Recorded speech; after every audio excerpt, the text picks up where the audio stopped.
Well, hey, what's going on? So today, we're gonna install the Zero Glide nut. We're gonna set the guitar up. We're gonna plug this thing in. We're gonna play it, demo it a little bit, and we're gonna tell you how you can win this thing and take it home. The way the Zero Glide works is, if you can see, and I don't know if you can see it or not, but there are 3 little levels on this nut, and a fret sits in one of those levels, and then it makes it to where the string glides over the nut or the fret instead of the nut. So a couple of preliminary things you have to do, and we did this in an earlier video, is cut the nut to the length that it's supposed to go in the guitar, because it comes a little wider.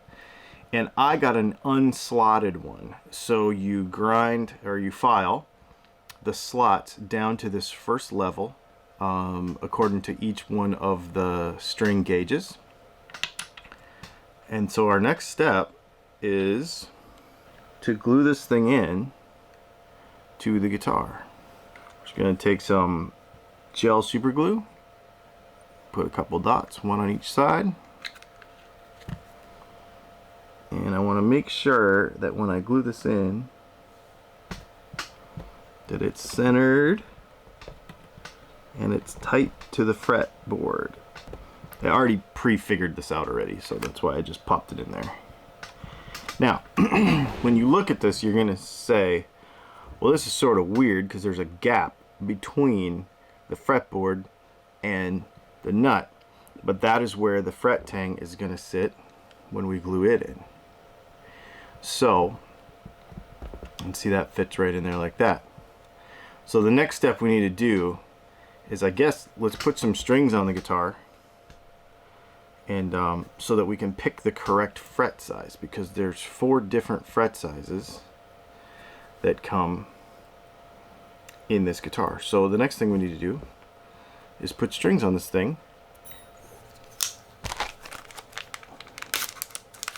Alright, so we'll give you a couple of tips about putting the strings on a Bigsby, because everybody likes to freak out like it's the hardest thing in the world, but it's actually not too big a deal. First thing you want to do, take something round that you can bend the string around, and just give yourself a little hook on the end of it, like so. And then you go and you put it on a little pin. That part's no big deal. Go under the bar. Don't string over the bar. It's not worth it.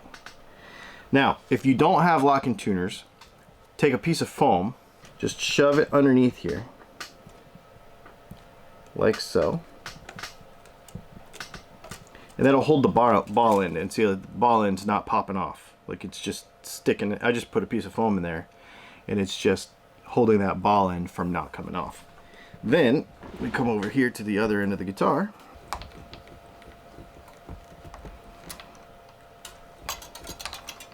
I'm actually just going to put 1 string on it.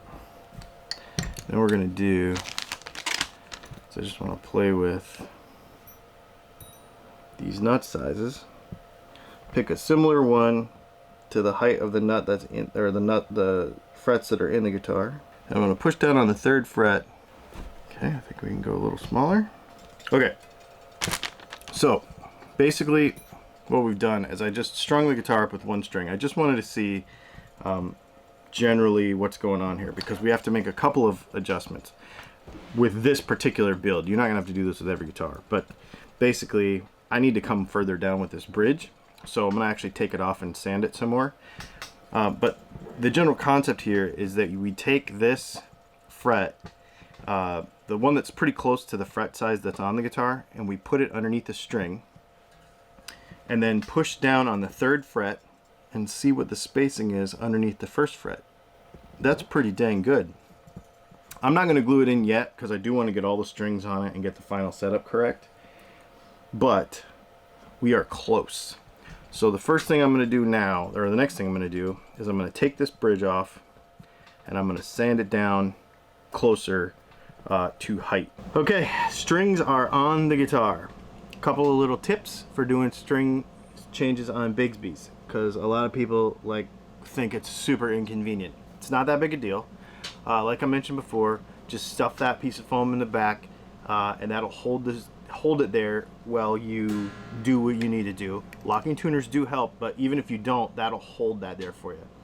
The other thing I would say is, if you're in the habit of, like most people are, you start at one side and go to the other. So like you start with your high E and you work to your low E, or you start from your low E and you work to your high E. You know, we seem to do that, like, you know, just out of habit.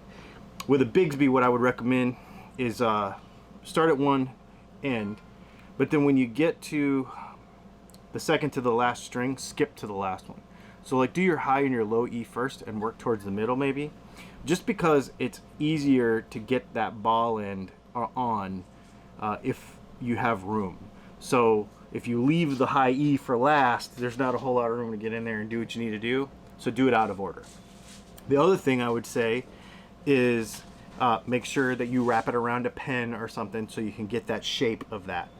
A lot of people talk about using all these like string saver things and all that. I think they're dumb. There's no real reason to do it. It's just, you'll figure it out. Once you do it a couple of times, it's not that big a deal. Although I like changing strings, I don't mind it. It's like part of the thing of having a guitar. So, you know, I don't get all bent out of shape about not having it. So this bridge is lowered. It is pegged in place. It won't move, which is killer. Now we need to set the string height for the bridge and get that at least in the ballpark. So string height is roughed in, more or less set. Now on this nut, fret down on the 3rd fret, and I feel like we have pretty good, I think that's gonna be a pretty good nut height. So now what we need to do is mark the fret and snip it off. And then we will set the pickup height, we'll set the intonation, we'll set all that stuff. We probably won't get super in-depth on all of that stuff. We are doing a whole like class series over on Patreon. You go to patreon.com/DylanTalksTone, and there is a monthly class that we're doing over there. The next one we do is going to be about setting the string height on a bunch of different kind of guitars. It's going to be the 4th Sunday in June, which is going to be really cool.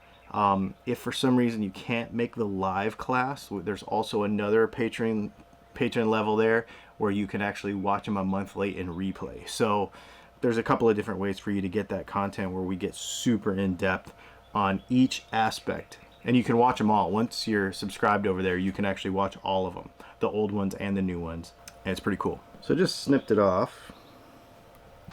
I don't have fret nippers on me, so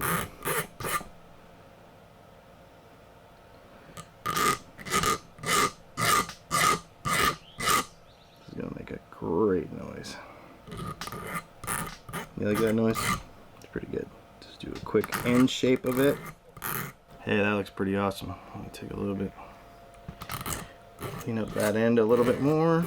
It's actually a touch shorter than the fretboard is wide, which is totally fine with me because I don't want anybody snagging anything on there. So let's go ahead and plop a dot of super glue here and a dot of super glue there.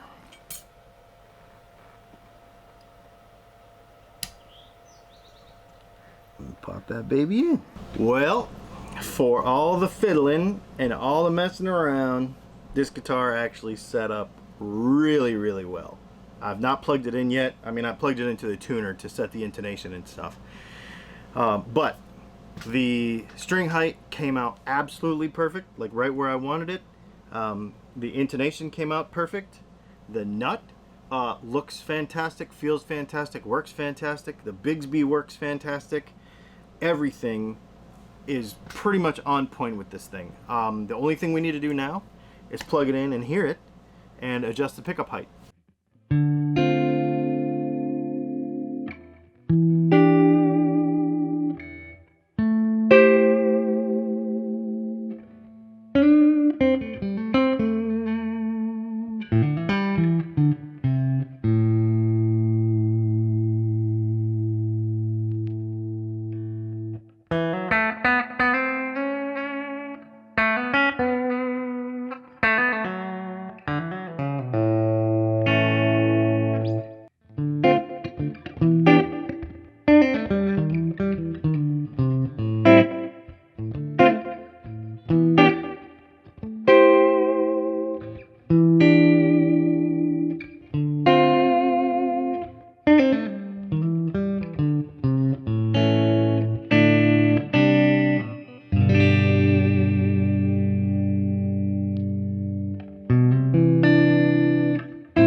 I would say that thing is a hit.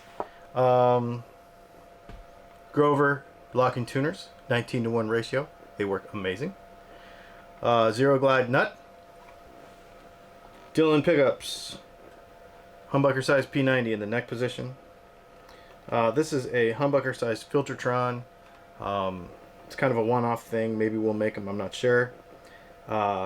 It's basically just a DAF in a different shell with different bobbins. It's pretty cool. We switched over to this. It used to be a wraparound bridge, if you'll recall. And I've made this funky setup so we could have an actual bridge. Bigsby, licensed B50. Bourne's Pots.